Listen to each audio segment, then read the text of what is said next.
శుక్లాంబరధరం విష్ణుం శశివర్ణం చతుర్భుజం ప్రసన్నవదనం ధ్యాయేత్ సర్వవిఘ్నోపశాంతయే. 66వ అధ్యాయం యయాతి కథ.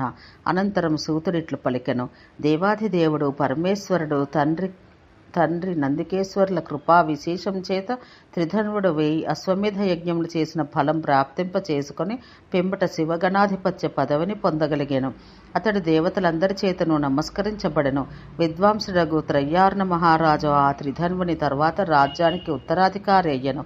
అతనికి మహాబలవంతుడగు సత్యవంతుడు అని పుత్రుడు జన్మించెను. అతడు అమిత తేజోవంతుడగు విదర్భరాజును సంహరించి ఆమె కుమార్తెను యథామంత్ర సంస్కారాలతో వివాహం చేసుకుని తన పట్టపురాణిగా చేసుకొనెను. ఈ అధర్మ కార్యమునకు అసంతుష్టుడైన త్రయ్యారణుడు అతన్ని త్యజించి వేశను. త్యజించిన పిమ్మట అతడు తండ్రితో నేను ఎక్కడికి పోవాలి అని ప్రశ్నించెను. కోపోద్రిక్తుడగు తండ్రి త్రయ్యారణుడు చండాలుల వద్దకు పోయి వారితో కలిసి జీవింపుము అని సమాధానమిచ్చెను. ఈ విధంగా ఆజ్ఞాపించుట చేత అతడు నగరాన్ని వదిలిపోయెను. విద్వాంసుడగు సత్యవ్రతుడు చండాలురు నివసించు గ్రామానికి పోయి అక్కడ నివసిస్తుండగా ఆయన తండ్రి వానప్రస్థానికి పోయెను. ఆ పరాక్రమవంతుడు యోగ్యుడగు రాజు సత్యవంతుడు త్రిశంకుడు అనే నామంతో 3 లోకముల యందు ప్రసిద్ధుడయ్యను. ఒకమారు వశిష్ఠుడు అతనికి శాపమిడగా మహాతేజస్వియగు విశ్వామిత్రుడు అతని ఎడ సంతోషితుడై త్రిశంకునికి వరమిచ్చి అతన్ని తండ్రి రాజ్యానికి పట్టాభిషిక్తునిగా చేసి రాజుగా చేసెను. అంతేకాక ఆ విశ్వామిత్ర మహాముని అతన్ని యజ్ఞకర్తగా చేసి ఒక యజ్ఞం చేయించెను. దేవతలను వశిష్ఠ మహామునియును చూస్తుండగానే విశ్వామిత్రుడు త్రిశంకుని సశరీరంగా స్వర్గానికి పంపెను. కేకయ వంశాన జన్మించిన సత్యవ్రత అని పేరు గల అతని ఒక రాణి సౌందర్యవంతుడగు హరిశ్చంద్రుడని పుత్రునికి జన్మనిచ్చెను.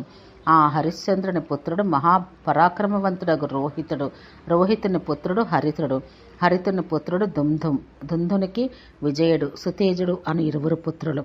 అతడు క్షత్రియ వంశ రాజులందరినీ జయించెను. అందుకే అతడు విజయుడు అనే పేరుతో వ్యవహరించబడట జరిగింది. అతనికి ధార్మికుడకు రుచకుడని పుత్రుడు కలిగెను. రుచకుని పుత్రుడు వృకుడు. వృకునికి బాహుడు అని పుత్రుడు జన్మించెను. ఈ బాహుకుని పుత్రుడే పరమధార్మికుడగు సగరుడు. సగరునికి ప్రభా, భానుమతి అని 2 రాణులు కలరు. ఆ 2 పుత్రార్థులై ఔర్వాగ్నిని ఆరాధించిరి. అంతటా ఔర్వుడు ప్రసన్నుడై ఆ 2 కోరికలు అనుసరించి ఉత్తమ వరాలు ప్రసాదించెను. ఒక ఆమెకు 60,000 మంది, రెండవ ఆమెకు పుత్రవంశాన్ని వర్ధిలజేయునట్టు ఒకే ఒక్కడు జన్మించెను. అతడు భానుమతి కుమారుడు. ప్రభ అనేక మంది పుత్రుల్ని కోరుకొనెను. భానుమతి యొక్క ఏకైక కుమారుడి పేరు అసమంజసుడు. అనంతరం ప్రభ 60,000 మంది పుత్రుల్ని కనెను. వారందరూ భూమిని తవ్వుచూ విష్ణువు యొక్క కోపానికి గురి అయి దేవుని హుంకారంచే భస్మమయ్యారు.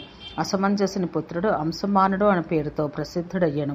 అంశమానుని పుత్రుడు దిలీపుడు. దిలీపుని పుత్రుడు భగీరథుడు.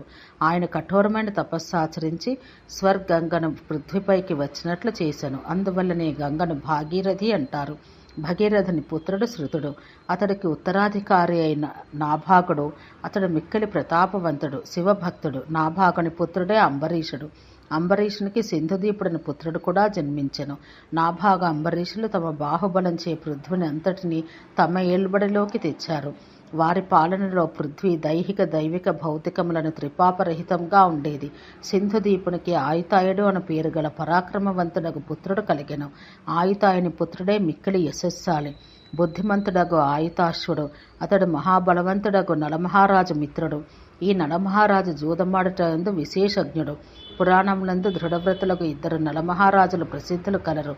మొదటివారు ఇక్ష్వాకు కులానికి చెందిన వీరసేనుని పుత్రుడు. రెండవ వాడు ఋతుపర్ణుని పుత్రుడగు నలచక్రవర్తి. సుదాసరాజు అతని పుత్రుడు.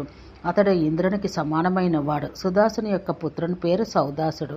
అతని అసలు పేరు మిత్రసహుడు. అయినను కల్మాషపాదుడు అనే పేరుతో అధికంగా ప్రసిద్ధుడయ్యను. కల్మాషుని రాణి ద్వారా ఇక్ష్వాకు వంశాన్ని అభివృద్ధినందించే అశ్వకుడు అనే పుత్రుడు కలిగెను. అతడు వశిష్ఠుని ఆశీర్వాదం చేత మహాతేజోవంతుడు అయ్యను. అస్మక రాజుకు రాణి ఉత్తరం.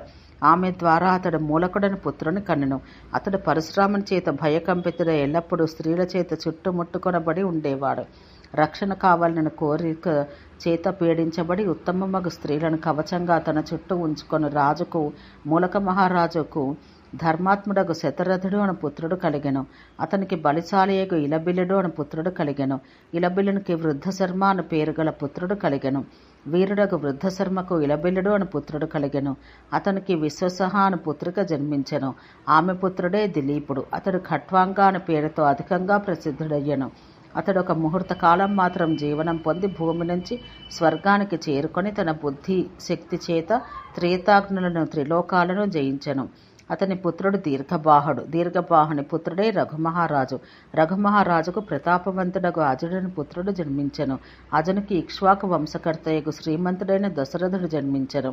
ఆయనకు ధర్మజ్ఞుడు లోకప్రసిద్ధ వీరుడగు రాముడు కుమారునిగా జన్మించెను. భరత లక్ష్మణ శత్రుఘ్నులు కూడా ఆయన కుమారులే. వారందరి యందు రాముడు మహాశ్రేష్ఠుడు, తేజస్వి, పరాక్రముడు. ధర్మాన్ని తెలిసిన రాముడు యుద్ధమందు రావణుని చంపి యజ్ఞం చేసి 10,000 సంవత్సరాల వరకు రాజ్యం పాలించెను. రాముని పుత్రుడు కుశుడన్న పేరుతో ప్రసిద్ధుడయ్యను. అతని తమ్ముడే లవుడు. గొప్ప విద్వాంసుడు, సత్యవంతుడు, మహాభాగ్యశాలి. కుశునికి అతిథి, అతిథికి నిషధుడు అనువారు పుత్రులుగా జన్మించిరి. నిషధుడి నుంచి నలుడు, నలునికి నభస్సుడు పుట్టిరి. నభస్సునికి పుండరీకుడు, పుండరీకునికి క్షేమధన్వుడు అను పుత్రులు కలిగిరి. క్షేమధన్వుని పుత్రుడు గొప్ప శౌర్యవంతుడు, వీరుడగు దేవానీకుడు. అతని కుమారుడు అహీనలుడు. అతనికి సహస్రాసునికి ఆ సహస్రాసుడు చంద్రావలోకుడు, అతనికి తారాపీడుడు పుత్రులుగా కలిగిరి. అతని పుత్రుడే చంద్రగిరి. భానుచంద్రుడు చంద్రగిరికి పుత్రుడు. అతని శృతాయువు జన్మించెను. శృతాయువే బృహద్బలుడనే పేరుతో ప్రసిద్ధి చెందెను. ఈ మహాశక్తివంతుడగు రాజును మహాభారత యుద్ధమందు సుభద్రాపుత్రుడగు అభిమన్యుడు సంహరించెను. వీరు ఇక్ష్వాకు వంశమందు వివిధ రాజులకు ఉత్తరాధికారులుగా రాజులయ్యారు. ఈ ఇక్ష్వాకు వంశమందు ప్రధానమైన రాజుల పేర్లు మాత్రమే క్రమంగా తెలుపబడ్డాయి. వీరందరూ శివజ్ఞానాన్ని పొందినవారే. తమ జ్ఞానాన్ని అనుసరించి వీరందరూ శివుని పూజించి విధిపూర్వకంగా అనేక యజ్ఞాలు ఆచరించారు. వీరందరూ స్వర్గప్రాప్తి పొందినవారే. ఇందులో కొందరు ముక్తాత్ములు, యోగులు కలరు. ఒక బ్రాహ్మణుని శాపం చేత నృగమహారాజు ఊసరవెల్లి కడుపున జన్మించెను. దృష్టునికి యోగ్యులకు 3 పుత్రులు కలిగిరి. వారి పేర్లు దృష్టకేతుడు, శౌర్యవంతుడగు యమబలుడు, రణదృష్టుడు అనేవి. వారు 3 పరమధార్మికులు. ఈ వంశమందుల శర్యాతికి ఆనర్తుడను ఒక పుత్రుడు, సుకన్య అను పుత్రిక జన్మించిరి. ఆనర్తుని పుత్రుడు ప్రతాపవంతుడగు రోచమానుడు. రోచమానునికి రేవుడు, రేవునికి రైవతుడు పుత్రులుగా జన్మించిరి. రైవతునికి గల 9 పుత్రుల్లో కకుద్మి అనేవాడు జ్యేష్ఠుడు. అతని కుమార్తె రేవతయే బలరామునికి భార్య. నరిష్యంతుని పుత్రుడే జితాత్ముడు. నాభాగునికి ప్రతాపవంతుడగు విష్ణుభక్తుడైన అంబరీషుడు జన్మించెను. అతడి పుత్రుడే సంపద్వంతుడగు ఋతుడు. ఈ ఋతుడు ధర్మవేత్తలందరిలో శ్రేష్ఠుడు. ఋతుని పుత్రుడే కృతుడు. అతనికి ప్రసిద్ధుడు అను పేరు కూడా కలదు. సుధర్ముడు, సుధర్ముడే వృషితుడు అను పేరుతో ప్రసిద్ధుడయ్యను. కరుషుని పుత్రులు కారుషులను పేరుచే కీర్తి పొందిరి. వృషితుడు తన గురువు యొక్క గోవును హత్య చేయడం చేత మహాపాపం పొందెను. అతడు తన గురువు చెవనను శాపం చేత శూద్రత్వం పొందిన విషయం ప్రసిద్ధమైనదే. దృష్టుని పుత్రుడు నాభాగుడు. అతని కుమారుడు జలంధనుడు. అతని పుత్రుడు గొప్ప వీరుడగు అజవాహనుడు. ఈ విధంగా నేను మనువు తర్వాత భూమండలాన్ని ఏలిన శక్తిశాలురు ఉత్తరాధికారులకు రాజపుత్రులను గురించి, ఇక్ష్వాకు వంశమందు జన్మించిన వారిని గురించి కొంత విస్తారంగా వివరించాను. అనంతరం నేను మీకు ఐలుని వంశం వివరిస్తాను. సూతుడు ఇట్లా చెప్పెను: శ్రేష్ఠులకు బ్రాహ్మణులారా, ఐలుని పుత్రుడకు పురూరవుడు గొప్ప ప్రతాపవంతుడు, రుద్రభక్తుడు. అతడు అత్యుత్తమ పుణ్యతమ క్షేత్రం పుణ్యవంతులకు మునుల చేత సేవించబడు ప్రయాగయందు యమునా నదీ తీరాన ఉత్తర భాగమంతగల ప్రాంతాన్ని నిష్కంటకంగా రాజ్యం నేలెను. అతడు అచట ప్రతిష్టాన అనగా ప్రయాగ పురపాలకునిగా ప్రతిష్ఠితుడయ్యను. ఆయనకు కీర్తివంతులు శక్తిశాలురు అగు 6 పుత్రులు కలిగిరి. వారు గంధర్వలోకమందు ప్రసిద్ధులైన శివభక్తులు. వారెల్లరూ ఊర్వశి యొక్క దివ్యపుత్రులు. ఆయు, మాయు, అమ్మాయు, విశ్వాయు, శృతాయులనేవి ఆ 6 పేర్లు. వారిలో ఆయువుకు మహాశక్తిశాలుడుగా 5 పుత్రులు కలిగిరి. వారందరూ ఆయువు యొక్క భార్యయగు స్వర్భానుని పుత్రికయగు ప్రభాదేవికి జన్మించారు. వారందరిలో నహుషుడు జ్యేష్ఠపుత్రుడు. అతడు సర్వలోకములయందు ప్రసిద్ధుడు, ధర్మజ్ఞుడు. నహుషునికి ఉత్తరాధికారులుగా 6 పుత్రులు కలిగిరి. వారందరూ ఇంద్ర సమాన తేజం కలవారు. వారి తల్లి అనగా నహుషుని భార్య మహాశక్తిశాలుడగు పితృరాజు కుమార్తెయగు విరజ అను స్త్రీ. వారి పేర్లు యతి, యయాతి, సంయాతి, ఆయాతి, అంధక, విజాతి అనేవి. వారందరూ మహాప్రసిద్ధులైన వారు. వారందరిలోనూ యతి జ్యేష్ఠుడు కాగా యయాతి కనిష్ఠుడు. జ్యేష్ఠపుత్రుడగు యతి ముక్తిని కాంక్షించువాడు. ఆయన బ్రహ్మమయుడయ్యను. మిగిలిన 5గురిలోనూ అందరికంటే చిన్నవాడగు యయాతి మహాబలపరాక్రమాలు కలవాడు. ఆయన రాక్షస గురువగు శుక్రుని కుమార్తెయగు దేవయాన్ని వివాహమాడెను. ఆమె వృషభుని కుమార్తెయగు శర్మిష్ఠకు సవితైనది. దేవయానికి యదు తుర్వసులను 2 పుత్రులు కలిగిరి. వారిద్దరూ శుభకర్మలు చేయుట యందు ఆసక్తులు, సర్వ విద్యా విశారదులు. వృషభుని కుమార్తె శర్మిష్ఠకు దృహ్యుడు అనుడు పురుడు అను 3 పుత్రులు జన్మించిరి. ప్రతాపవంతుడకు శుక్రుడు యయాతి అభ్యర్థనానుసారం ఆయనకొక రథమిచ్చెను. అది సువర్ణంతో చేయబడి గొప్ప ప్రకాశం కలిగింది. అంతేకాక 2 అక్షయములకు మహాధనస్సులను కూడా ప్రసాదించెను. ఆ రథానికి గుర్రాలు పూంచబడ్డా అవి మనోవేగ సమానంగా ప్రయాణించేవి. ఆ రథంపైనే తన భార్యను తన గృహానికి తీసుకొని వచ్చెను. ఆ రథ సహాయంతోనే అతడు 7 మాసములలోనే పృథ్వీనంతటినీ జయించెను. యయాతి దేవదానవ మానవులతో యుద్ధమునర్చయందు దుర్దశుడుగా ఉండెను. ఆ పుణ్యాత్ముడు శివభక్తుడు, గొప్ప ధర్మనిష్ఠుడు. అతడు అనేక యజ్ఞాలు ఉనరించి క్రోధం జయించి సర్వప్రాణుల ఎడ దయాళుడై ఉండెను. అతని రథం సర్వ కౌరవ రథముల యందును ఉత్తమం.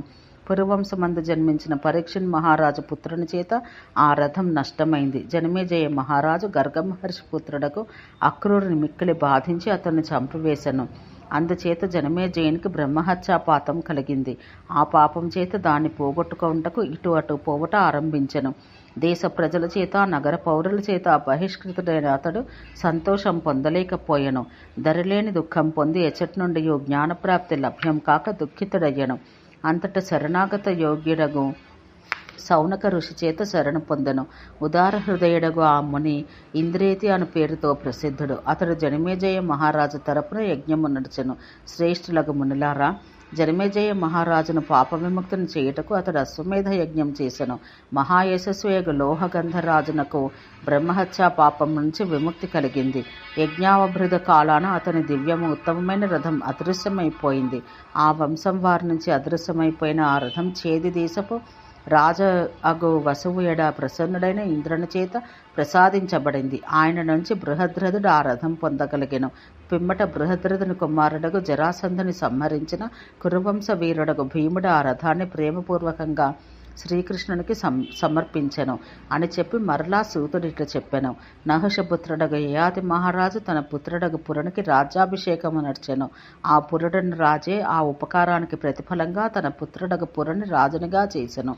బ్రాహ్మణ సహితులకు స్వవర్ణముల వారును రాజుతో, ప్రభు, జ్యేష్ఠుడు యదువున్నను అతడి రాజ్యాభిషిక్తుని చేయక ఉపేక్షించి అందరికంటే చిన్నవాడగు నీ పుత్రుడు పురుని రాజుని చేయట యోగ్యం కాదు. ఎందుకంటే యదువు దేవయాని పుత్రుడు, శుక్రుని పౌత్రుడు. నీవు ధర్మం రక్షించాలని మేమందరం కోరుకుంటున్నాము అని పలికిరి.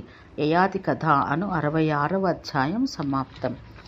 ఓం శాంతి శాంతి శాంతి.